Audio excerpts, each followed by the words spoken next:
Hello, everyone. Thank you so much for being here and for listening to the podcast Magic is Real. I'm Shannon, I'm your host, and I wanted to ask that if you like this podcast or even like this episode, would you do me a big favor, which is really a little favor, but it's an easy little favor, but makes a big impact, which is can you subscribe if you're interested, comment, share with friends? It really helps the podcast to grow. And I really appreciate you taking the time to do that. Plus, I love to get to know who's listening and who's there so that I know who's sort of in the family. Today, I have with me Brandy Anderson, and I'm going to read you her bio from her website, which is brandythemystic.com, which will be below in the description. Brandy is an author, spiritual director, and Jungian coach on an ever winding contemplative path of becoming. Contemplative. Some people say contemplative. Um, Brandy is also co-host of Transcending the Rabbit Hole podcast and Spectral Symposium podcast. I will also have links to those below. Brandy spent many years wrestling with existential questions in a Christian context and came away with answers that she found less than satisfying. Brandy's desire for truth at all costs sent her on a journey of deep study and contemplation that ultimately brought her into a more contemplative spirituality. From this, do you say contemplative? I don't know. Am I committing? Yeah. Yeah. Brandy's desire for truth at all costs sent her on a journey of deep study and contemplation that ultimately brought her into a more contemplative spirituality. From this contemplative space, Brandy had a paranormal experience that served to bring things into sharp focus with existential clarity.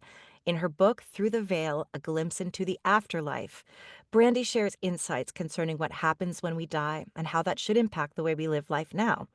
This book sheds new light on many traditional spiritual beliefs, including karma, the meaning of life, and reincarnation.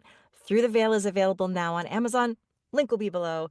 Welcome, Brandy. Thank you so much for taking time out of your day to speak with me and to share your insights with me and my listeners. Yeah, thank you so much. It's so great to be here with you. Oh, it's great to be here with you too. I know that I just read a little blurb about your book, but anything you want to add to really what the book is about? Yeah, it's about what happens when we die and how that should impact the way that we live life now. But I had a paranormal experience after my grandmother crossed, and it allowed me to have sustained communication with her to this date. So over 3 years now of sustained communication, and so I had a lot of theological and philosophical conversations with my grandmother through the veil. And it really served to connect a lot of theological dots for me personally and just bring things into sharper focus in a way that I could not have anticipated. And so the book was born out of those communications. It's not a channeled work by no means. It's a combination of things that I learned in my communications with her, but is also as well my own personal studies. So yeah, that's just kind of I tackle a lot of existential questions in that book. That's beautiful. Thank you. You said that so well. What was your relationship with your grandmother like? Well, in life, we really weren't too close. And geographically close. We lived, close together, and all of the holidays we spent together. So she was definitely a part of my life. But we didn't have, a close, intimate kind of relationship Mhm. together. But after she crossed, like I said, she found a way to push her way back into time and space in a way that she could communicate with us. And because of that, I have developed a real deep connection with my grandmother. I would say that I feel deeply close to her now, which it really is just such a gift. Her communication has been such a gift in so many ways. It healed a lot of relationships, relational wounds, maybe that not with myself personally, but with other family members, and it's brought a lot of peace and perspective to a lot of us. And so, yeah, we're very close now. Yeah. I know that you grew up, and I want to go back to that because I would love to hear whatever details you're happy where you're willing and comfortable sharing about how that all came about. But I would love to know. I know that you came from a Christian background, Yeah. and that's part of sort of this whole journey of yours. And can you talk a little bit about that as it pertains to your spiritual journey? Yeah. So, well, I was raised in a Christian family. Although by the time that, well, I'd say maybe high school, I wasn't connected or plugged into any churches at that point. Raised in the church as a child. I would have identified as a Christian, but I really wasn't practicing any form of religion. And so when it was in 2014, I had went through a season of depression, just like a season of existential depression is what it was looking back on it now.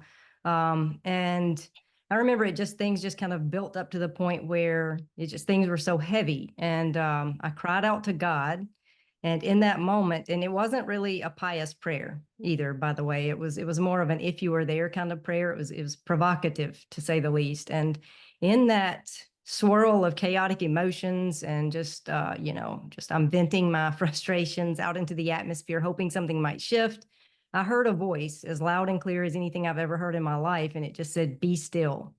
It was an inner voice, to be sure, not an external voice, but it was so loud and it rocked me to my core. And instant peace washed over me in that moment. And I remember thinking, well, this is God, and I need a context for what has happened to me. Like I didn't have theological framework.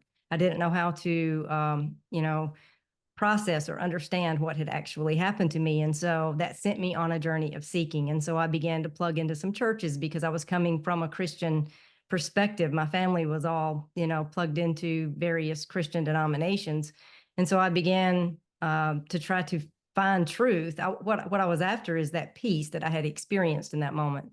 And so I plugged into churches and I began just studying theological questions and yeah, just wrestling with my faith from there. And ultimately, I landed in a more contemplative space in that Christian um, faith tradition. And from there, that's when my grandmother, I was in that contemplative space when my grandmother crossed. And the way that she reached back out was unanticipated. It was not something that we had tried to cultivate. No one in my family would have attempted to communicate with her or even considered or thought about it, even considered it an option. Coming from that Christian perspective, that just wasn't something that was within our worldview. And so that was a surprise and a fortuitous accident is what I would articulate it as. And from there, my faith just deepened really. And it brought a lot of truth and perspective and yeah, just an expansive faith that I'm able to rest in.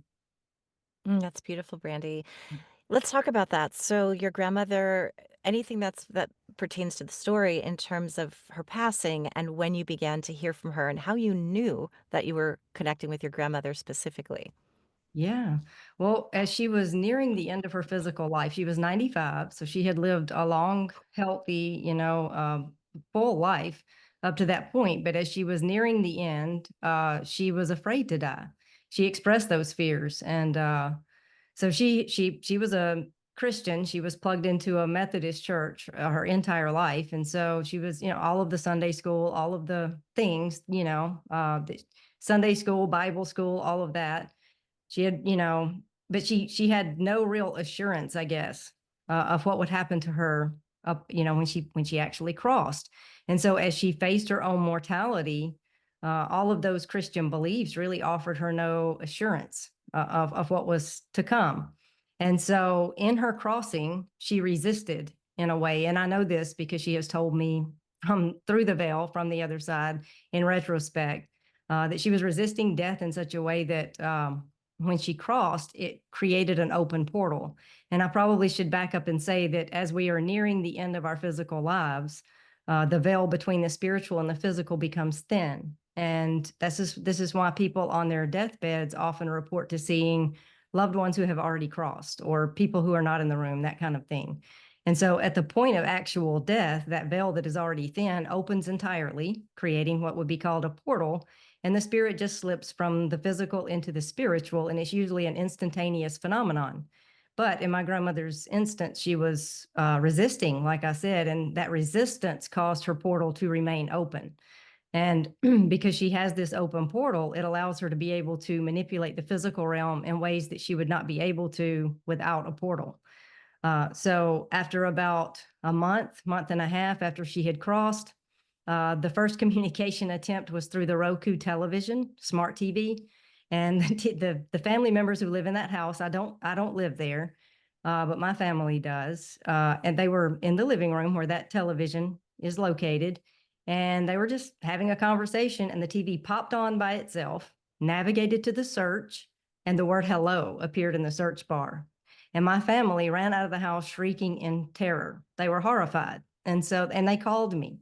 And they were just automatically afraid that it was something malevolent. And it really freaked them out. And so as soon as they were afraid, though, the television shut off and like all communication ceased. And so they, over time, this continued to happen. Like every couple days, the television would pop on, navigate to the search, and a word would appear. The second word to appear was love. So my grandmother was trying to not scare Wow. anyone. She was like, "No, love. I'm trying to express my love." And still, though, my family, they were horrified. My aunt actually moved out at one point because she went to just live with her son for a while because she was so rattled by the activity with the television. Um, but in the course of time, I was like, this is not stopping. This, whoever it is, whatever it is, continues to, pop up here or there. So we need to address it and see, what is this? And I personally thought it was probably someone in the physical realm Yeah. manipulating the television. I would have thought so too, Yeah. even as a medium. I would have been Yeah. like, what's the logical explanation? Is it a hacker? But Yeah. love Yeah. probably normally say something to scare you or freak. Right. Yeah. Yeah, and I know now, like in retrospect, why it was only one word here or there and not like a full-blown sentence at the time. It was because of her energy. Yeah. Uh, it requires a lot of energy to communicate, and so she was low on energy, so she was saying a word here and a word there, and it was super creepy.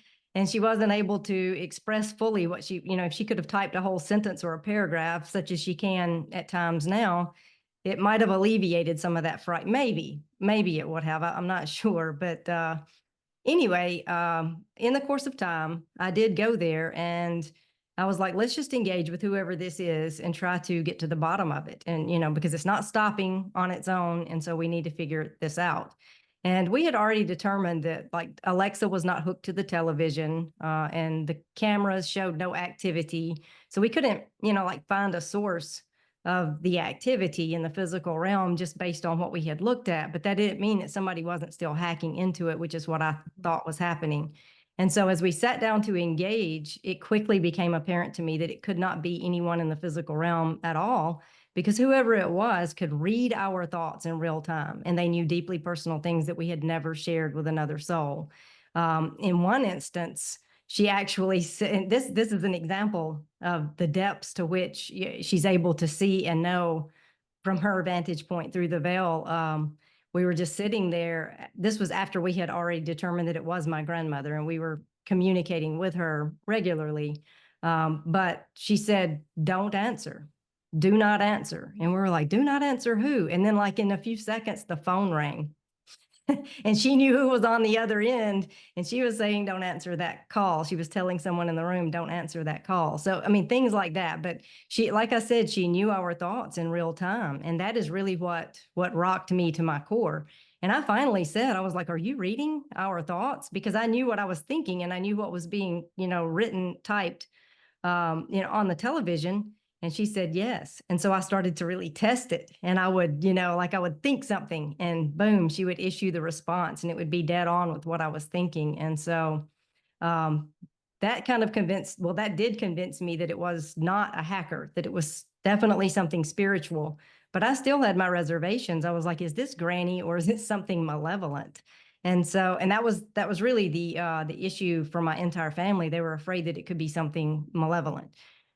But her great love and devotion for family, particular family members, is what really showed us that it definitely was my grandmother. She spoke into some relationships, some situations in a way that really brought healing. She reconciled, apologized for some past hurts where she needed to, but she also could see destructive patterns in certain people's lives. And so she spoke into that in a way that literally saved lives. She saw where someone was struggling with mental health issues, and she spoke into that in a way that I know saved a life. So And yeah. was this still in the physical messages, or were you starting to understand them telepathically? Oh no, it was all physical. She was Yeah. typing messages. Once she had gotten enough energy over time, she was able to type more than a word here or there. So it wasn't so cryptic, as she would just type a word and we'd be like, oh, what is this?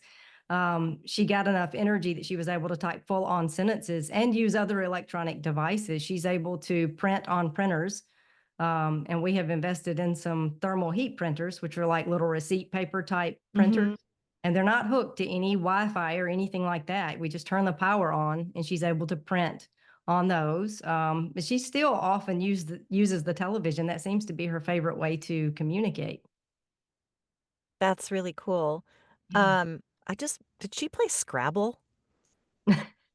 No, Oh, no, I felt like I just saw, like, a Scrabble board, so I just if that means anything, let me know later because I just felt something I was like, yeah. "Say" I know it's kind of, like, interrupting the flow, but I just was, like, receiving something about Scrabble. Or not Scrabble, wait, what's the crossword? What's the yeah, it is Oh, Scrabble where you d do the yeah, crossword puzzles or something, but I don't yeah. know. If that means anything, let me know later. Like, let me know if it comes to you, but I just felt a spirit be, like, showing me the wooden things with the spell well, I guess I don't know. Anyway, I can Yeah. probably cut that out if it's not meaning anything, but, that's really interesting. So, did it get to the point where you began have you been communicating with her telepathically in any capacity, or is it always the physical messages coming through?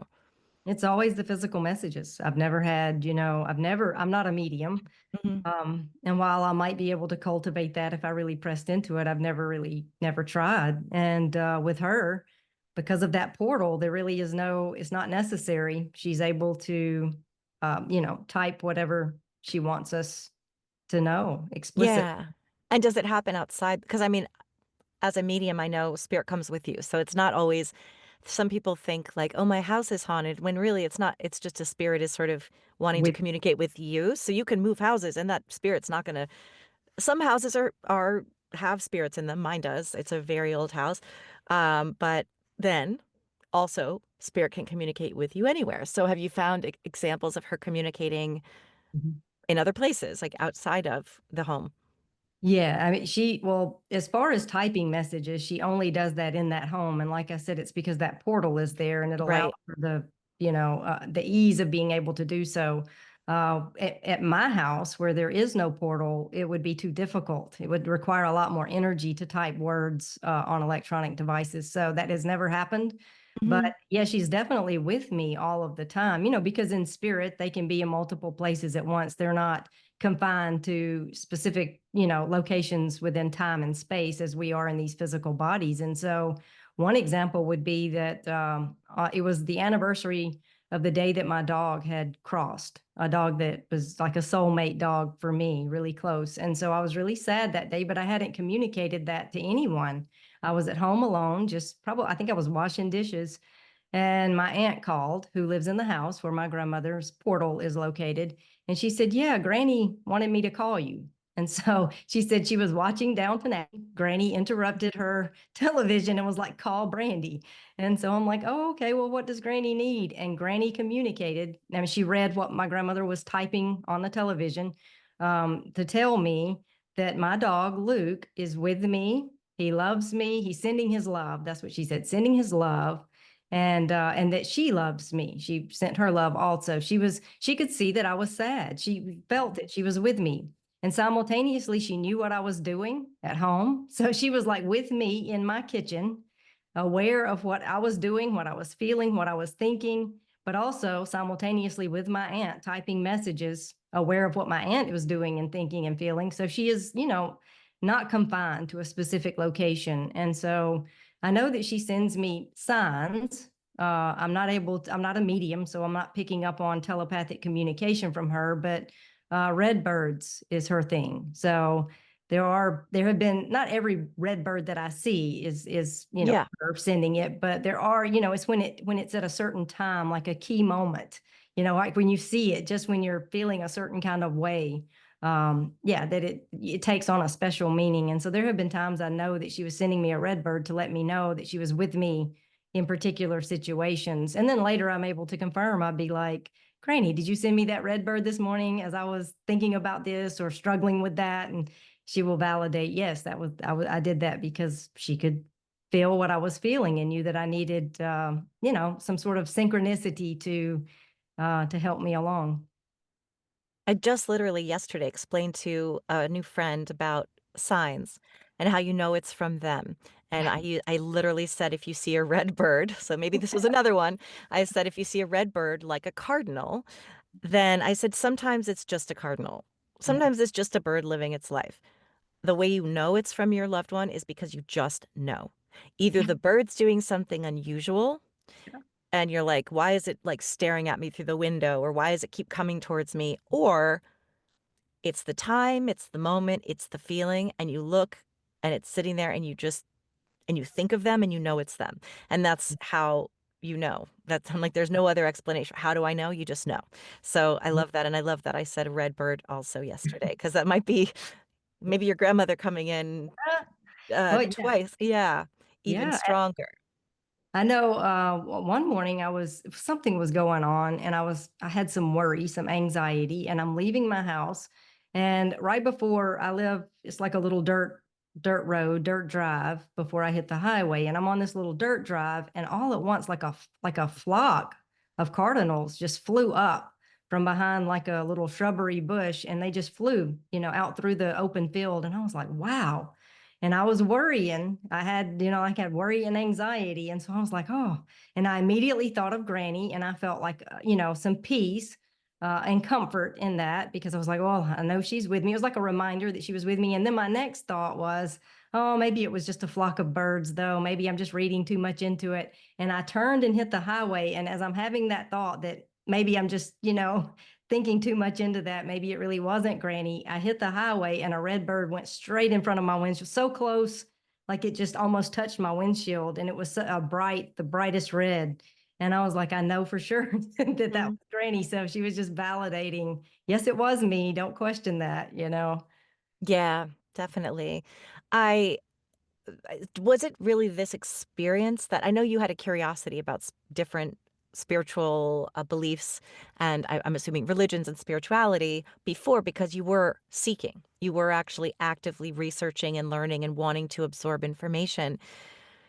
Did anything change in the way that you uh, understood the nature of spirituality as you began to research? I'm sure something did, but so I should really ask, how have your spiritual ideas or worldview changed from what it was before?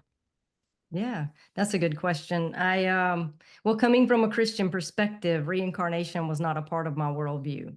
Yeah. And so after communicating with my grandmother, one of the first questions that I asked her was, is reincarnation true? And she said yes. And so that sent me on a journey of just more study, just questioning some of the beliefs that I had. And because I was coming from that Christian perspective, it pushed me back into the Bible in a way that I was just taking some of those verses, some of those passages, and reevaluating how I had been interpreting these things. And but also because I was coming from that contemplative space, I was already open to more Eastern ways of framing things, and I had found Buddhism especially helpful.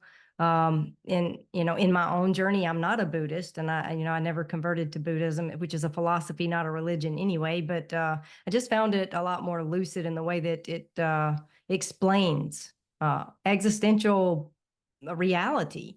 And so for me, I guess it was shifting into that reincarnational worldview was the biggest shift.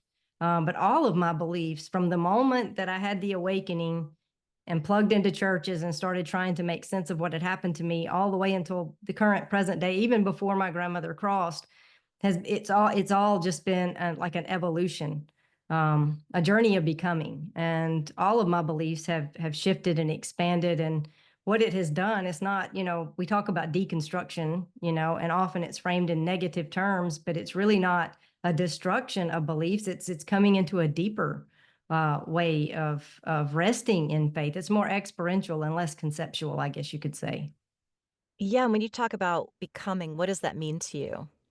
Yeah, it's for me, it's about coming into alignment, inner alignment with authenticity, who we are created to be, our authentic true self.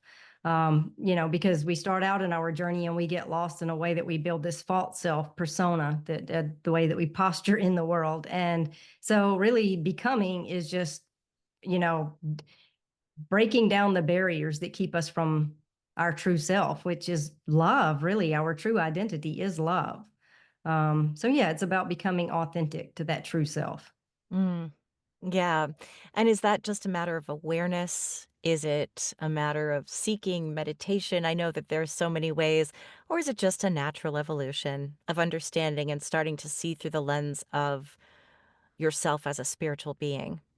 Yeah, I think it's all of those things. I think ultimately it's about doing our shadow work. I know, a lot of we hear that in spiritual circles a lot, but that really is what it's about. It's about making the unconscious conscious, so that we're not gripped by those unconscious compulsions, because that really is what our karma is, right? It's the unconscious elements that are running our lives. And, the whole debate about free will, are we free agents or are we not? I mean, well, we're free agents, but I think as Bernardo Kastrup says, we have the agency of a small rowboat on a raging sea. And that really is a great way to articulate it, because while we would like to believe that we are free, we are only free to the degree that we have let go of that conditioning that has us in its grip, that is, compelling us, driving us, those triggers, those same compulsions, those same mental narratives. And so I think, a huge part of the process of becoming, or coming into alignment with who we were created to be, is seeing through that illusion, all of that posturing, all of that conditioning, and bringing our awareness into it in a way that it loses its grip on us and we're able to respond rather than react in this world. Mhm. I would love to ask you about Jungian psychology, philosophy. I've recently begun to, I don't know, I just started to receive information about it a lot, and it felt like it was coming in for a reason. And so I wanted to have you share about what I know there's a lot to it, but what's the thing that drew you to it, and what is it? What how would you describe it in your words? Yeah. So, well, what drew me to it, like I said, I had that spiritual awakening. And in the course of time, as I landed in that more contemplative space, I was introduced to Carl Jung, the Swiss psychoanalyst. And a lot of what I was reading, not from him directly, but through like Jungian analysts, Mhm. and others who just, were steeped in his work. Joseph Campbell is another one. Is very Jungian based in his thought, in the way that he frames things. I just found it very lucid and helpful in my own journey. And so to the point that I really just started to, there was a whole season where I did nothing but just read Jungian analyst, and just anything Jung. I was just, immersing myself into it. And about that time, I was already seeing a spiritual director, like on a monthly basis. And around that time, there was a school for spiritual direction that a friend of mine mentioned, the Hayden Institute. And they had an online situation, which, I think it was around the time of COVID. So a lot of these places that traditionally didn't have an online program began to have online options.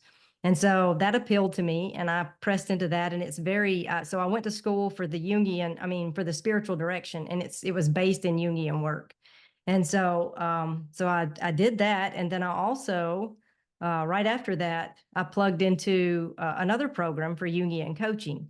And so that's kind of how, and I was doing all of this just for my own inner work. Like, really, I wasn't really anticipating meeting with other people so much as I just wanted to take these courses and immerse myself in the work of Jung in a way that I might come into alignment. And really, it's because, we all want that inner peace.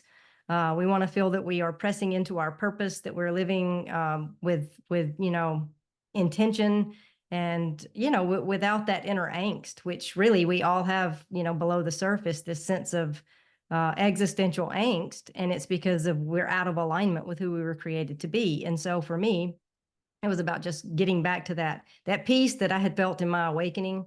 And so I felt that that was the most lucid path back into it.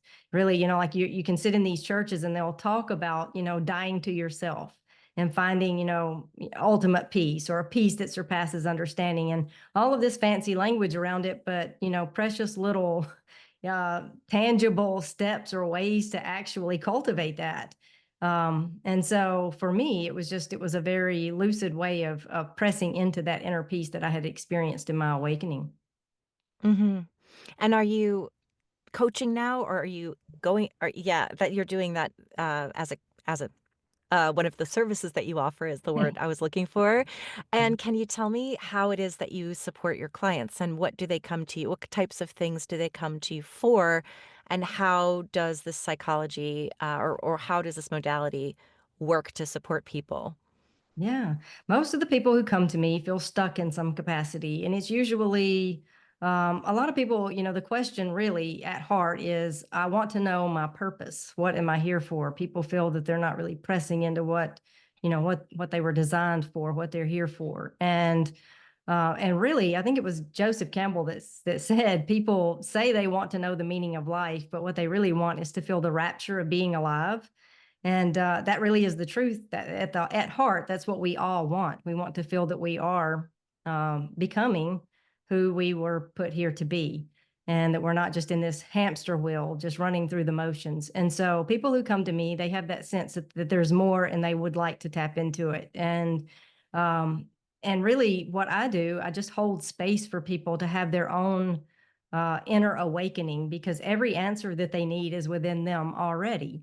And so uh, I would just facilitate the process a bit, come alongside people in a way that allows them to go within by asking reflective questions and, just cultivating a safe space also to sort of wrestle with some of these things that come up for people. And we might do dream work, that's one aspect of Jungian psychology that is extremely helpful, or um, active imagination exercises, things like that. But it really is, subjective. Whatever someone brings with them, the material that they have is kind of what we work through at that moment. And it's just about helping people to cultivate a better relationship with themselves, really. Hmm. Yeah, and I know you can't share private details of that with clients, but do you have anything that stands out? And you could just be general about it, but just in ways that people have said, "Oh my goodness, I was here and now I'm here, and this has helped me so much in the Yeah. following ways." If there's anything you can share, even if you just make up, kind of leave details out or whatever, Yeah. but something that really struck you about, wow, this really is effective, or Yeah. even in yourself, anything that you feel comfortable sharing. Yeah, I guess. Well, okay. So, as an example from my own inner work, during my time at Hayden, we did a lot of different dream work exercises, active imagination, all of that kind of thing. And in one of our exercises, it was to create a collage. And so we would take these various magazine articles and just cut out pictures that just spoke to us. I think it was like cut 10 from the magazine, and then we were prompted to narrow it down to just maybe five. I can't remember the exact number. And so then we were to take, a piece of like pasteboard and glue these different images together in a way that whatever spoke to us. And I think there were some other prompts that I'm kind of probably forgetting now that I'm trying to tell about it. But anyway, when I finished, we all finished our piece of art, our collage, and we traded with each other to project onto each other's collage. So like we would team up, we paired into pairs. And so like if it were you and I, you would look at mine and you would project, hey, when I see that, this is what's coming up for me. This Mm. is what I intuit. And I really was not looking forward to that exercise at all. I thought it was like, this is a waste of time. I'm sitting here cutting and pasting like a 2-year-old. Like I really wasn't, I was trying to be open about it, but the whole time I was just like, I don't see this really bringing me any deep breakthroughs. And then I had to eat my words, because during that part of it, as we were sharing, that person who was projecting onto my collage, the things that they said just like rocked me to my core. It was things that I had, it was unconscious, things that I needed to be aware of. It was like, wow, how did that? I mean, and it just goes to show that all of those synchronicities, everything's flowing from the depths of our unconscious anyway. So, yeah, that's one example of how it kind of works. And I've seen that play out with clients, not to give any specific examples from particular clients, but the dream work is usually really, really powerful for people. They come with a dream fragment or an entire dream, and they're probably not expecting too much that first go round. Like if they've never done dream work. And as we work that dream, and maybe I project onto their dream material a little bit, and be like, if this were my dream, this would, and whatever's coming up for me. And it's like, whoa, they've had some huge epiphanies in that, like core fear, core desire kind of things come to the surface, things that we're not seeing in their waking life, but that dream material, just brings it to light in a way that, I don't know, it allows them to be transformed by it. Yeah, the subconscious, if that's what you call it, or maybe that's your hyperconscious. I don't know. I have very, very vivid dreams. I have the same dream every night to the point of like a right already, and I have these like recurring dreams that are literally every night is the same thing. It's just different details. And sometimes I've sort of stopped to think, what is this mean? Why am I always losing my car, for example? Why am I always realizing that I never unpacked my dorm room in college and I still have to do it? That's like the ongoing thing of, oh no, I never got all my stuff from college. I have to go back and get it. Uh, which, that kind of stuff where it's like, okay, let's really sit with what is unfinished or what are we going back to? Why do we keep going back and thinking like I forgot something there? There's something important I forgot. And then it's just packing and packing and packing and packing and packing and like packing suitcases and it's never enough. It's like never done. Just these things that feel like they're just, why can't I dream about lying in a hammock in Bali and like sipping on some coconut drink? Like, why is it always the stressful stuff if I can't find my car in this parking lot or I'm trying to walk but my legs are heavy or all these things, but that's because I think it does reveal to you the things that are sort of holding you back. Yeah. Yeah. I mean, our dreams come in the service of health and wholeness. And so they're there to tell us something we're not consciously aware of. And so often it needs to be a stressful dream or even a nightmare to get our attention so that we remember it. And it doesn't even mean that whatever issue it's trying to point to is bad or scary. Like if you have a nightmare, it's probably just something we don't want to see within ourselves. It's not necessarily something sinister. Our gold is also in that shadow or that unconscious element. That we repress or suppress certain things that really are our greatest gifts. Yeah, that makes a lot of sense. And after the whole thing with your grandmother, well, I love what you talked about noticing synchronicities. I don't know if you did before, if you how deep into synchronicities you were. I see them all the time now. I don't consider them coincidences. I think there are synchronicities for a reason. And what fascinates me is that how did spirit there's no time on the other side, so somehow they orchestrated this thing, which is wild. And like the other day, my friend's sister, well, friend's sister passed 7 years ago now, and she it was the anniversary, and I asked her sister, "Can you just show me something?" Because her sister talks to me all the time, and I said, "Why am I seeing the Wicked Witch of the East, her feet sticking out from under the building?" And she's like, I don't know, but we liked Wizard of Oz, and my mom was afraid of it. I'm like, yeah, I mean, everyone. It's my favorite movie. It's not enough to say that we joked that my mom was afraid of it. And I was like, all right, so I'm seeing Glinda. Now I'm starting to see the rest of the movie. I'm like, it's something about the Wizard of Oz. And she's trying to make it fit. I'm like, no, that's not it. It's not like that.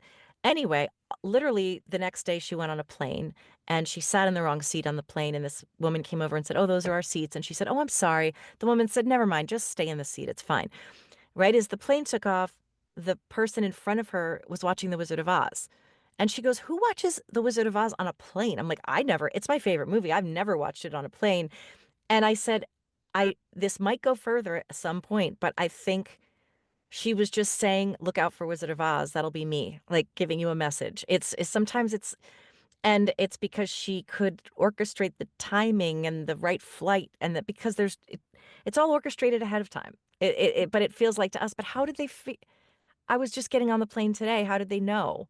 But it's like they know because I would love to know your understanding of how synchronicities work and if you have examples, because I love hearing stories of amazing synchronicities. Yeah.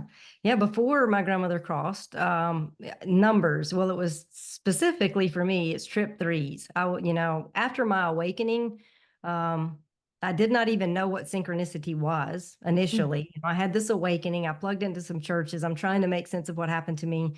And pretty quickly, I start to see 333 everywhere I look. And like at first, I'm a very logical, balanced kind of person. And so when I first started to see it, I just kind of, well, I set that aside. I was like, that's interesting. I'm seeing 333 a lot, but whatever. But then it ramped up and it got to the point where it was comical, like it would make me laugh. I was seeing it so often I could not discount it anymore. And that's when I started to kind of open up and or look up what does this mean that I'm seeing this number everywhere I look? And that's when I began to see angel numbers. Like I Googled it and, people were talking about angel numbers, talking about synchronicity. And then in the course of time, so I noticed that in my own life. And, as I continued on, I began to be more and more open to these synchronicities. And then in the course of time, as I got into that more contemplative space and into Jungian work, synchronicity is just a huge part of Jungian psychology too. It just, I began to immerse myself in it or open myself up to it more and more. And so the more open you are to it, the more you will see it. But I will say that I was seeing it before I even knew what it was. So spirit moves in the way that it will move. We don't necessarily have to understand something to be bombarded by it. And on one occasion, I had asked, well, it was specifically, what was it? There was something going on and I was waiting, like I was sitting in my car waiting for something to happen. And I was like feeling anxious about it. And I even, at this point, this was before my grandmother had crossed, and I like said a little prayer or put like a little manifestation out into the universe about what it was that I was, waiting for or thinking about. And then I felt my phone vibrate on my knee, like it was just sitting there on my leg. And I looked down and it was 3:33 and my phone had not vibrated. There was no message, no call, nothing. So I was like, whoa, like I felt it, Yeah. enough that I looked down at it at that moment. And I was like, that is interesting. And then as I'm thinking, how cool is that? I got the answer that I had put out, kind of like the thing I was worried about. All of that happened like simultaneously. It's like my phone vibrated. I looked, it was 3:33. And then the next thing, boom, I get the validation, all is well, so to speak. And, I didn't have to worry about that situation anymore. And I was like, whoa, that was so amazing. And then so fast forward, that was probably a year or two before my grandmother crossed. And so after I'm able to communicate with my grandmother, I asked her, I was like, I see 333 everywhere. And by the time my grandmother crossed, I wasn't seeing it as often. I find that I see it more in seasons or Mhm. at, specific times. I think I saw it so much in the beginning just to open me up to it. And now Yeah. it's more strategic. Like I see it, at key moments more than anything. And, but I asked my grandmother, I was like, what, am I really seeing that number everywhere? Is there something to it or am I just delusional? And she goes, no, you're seeing that number. 333 is your number. And I was like, well, who is doing that? How is that happening? And Mhm. she said, all. And I was like, Oh, all. wow. Yeah, she said, all is guiding all. And so because I wondered, was it because we're surrounded by a team of light or Yeah. spirits perpetually. And I wondered was a specific spirit doing this. And Mhm. she says, no, all is guiding all. And I think also our higher self has something to do with it because our higher self, the part of us that is still in the spirit realm, is also a part of our team of light guiding us. That's your intuition, right? And so your inner guide that is kind of, propelling you along. And so I think our dreams, those synchronicities, all of that is, there's an unconscious element to it, but our higher self is also orchestrating some of this stuff for us. Absolutely. Yeah, the other night I had a question. I said, "All right, spirit, listen, if the answer to this, if this is what's going on, which I strongly intuitively feel is going on, can you please show me the number 777?" I said, "If I'm wrong about it and it's a no, show me 222." And again, I was saying that with a grain of salt. Sometimes you don't get to choose, right? Sometimes they'll do their own. I said, "Or do your own thing. Show me something that'll just be unmistakable. I'm not telling you how to do your job, but it would help me." And I drove to this function and I had a night out there and didn't see any of the numbers. And then as soon as I had forgotten about it, I left the parking lot and I turned a corner and on this big building, there was a humongous 777. It wasn't just like a little street, it was like huge on the top of a building. And I was like, I knew it. I knew it. I knew I was right. And Yeah. normally I'd be like, I still take it with a grain of salt. I'm not going to bet on that all the time, but you like I said, I was like, "Nope, I knew it. I knew it. I just needed you to reinforce for me that I was right." And so and that happens a lot, and sometimes it's not 7, sometimes it's 111 that keeps popping up, and it's just Spirit's way of saying if you notice it and you say, "Thank you, Spirit," they'll show it to you again because they know that you're getting it. Just Yeah. like telepathic communication is the same. That's how you build up your symbology in communicating with spirit is when you first learn to do it, you're like, "I'm seeing a shoe." And the person's like, "Oh, my dad always wore great shoe," whatever it is. And then I'm like, "Okay." Then the next person I read, "I'm seeing a shoe." "Oh, yeah, my dad always." I'm like, "Okay, well, now I know I've gotten that validation twice that this is what a shoe means to me," you know? And so it's like but they have to keep showing me maybe 2 or 3 times till I'm sure that it's not specific to that person, that it's like, "Oh, this to me," like, whenever I see a red cross, it means someone was a nurse. It shows I'm like, "There's a nurse here," and I know because I'm seeing that symbol, but I don't know it the first time. I'm like, "I'm seeing a red cross." I don't know what it is. Is it medical? Is it this? Is it that? And so you have to kinda learn the language of spirit and how they communicate with you, which is just so cool. Yeah, that is very cool because it's always symbolic, right? And that Yep. plays into the archetypes that Carl Jung was talking about because, everything is, run by our own psyche and the collective and also individually, these symbols, these Yeah. archetypes that kind of shape our whole life. And so, yeah, in order to communicate, we need to be able to pick up on those subtleties, get down out of our thoughts into the present moment and be able to just kind of, intuit where is spirit leading us. Yeah. Because that is, I mean, that is very much, in the Christian church, the tradition that I'm from, it's, it keeps you kind of separated from yourself. They would tell you, oh, you can't trust yourself. The heart is deceitful above all things. They like to quote that verse. But that just keeps people separated from their higher self, which is continually and perpetually trying to guide us into our authenticity, into that peace, into that fullness of life that we all so desire. So, yeah, I think that's beautiful that you're able to connect in that way and press into that. And then just notice, I've heard, I think it's Tyler Henry talk about he sees specific symbols or Yeah. it means certain things, and I forget now, but it was some astronomical number of symbols that he Yeah. had He's like because he's cultivated. so yeah, it's all these years of friend Long Island medium, Teresa, she does this I mean, most mediums not every medium can see, so, like, not everyone has the ability to clearly see in their imagination, so they might be stronger in sensing or feeling or hearing in their mind's eye. I'm that just happens to be my strongest clair is I can why I have such clear dreams. I'm very visual. I can see things so clearly, but I may not be as strong at, clairaudience, for example, where I'm like I am a little bit because I can get names pretty easily, but, everyone has their own set of strengths and how they receive information and interpret it, so there's no one way. It's just learning what yours is and what you and spirit start to learn together, like and it's weird too because every time I'm reading a different spirit it's a different spirit, right? So when you say, "Who did it?" It's all. It must be because how would this spirit named Jenna, like, reach out to me, like, with the same symbol. It's not Jenna, I just got that name, like, Jenna talk it's my spirit guides, I think, helping translate her message to me. Mhm. So it's like, "Oh, yeah, she's talking about this, so we know what your symbol is." It's almost like that's how I kind of think it works, or maybe it's just or it's an all-knowing, or all spirit is all-knowing. I think it's because we are all one consciousness. So we Yeah, are all tapped into that one collective consciousness. We are one, but also on the other side, at least according to my grandmother, spirits, individual spirits are able to see with clarity. They're not omniscient in the way that they're just all knowing, but they are yeah, able to look into anything that they want to. But it takes energy.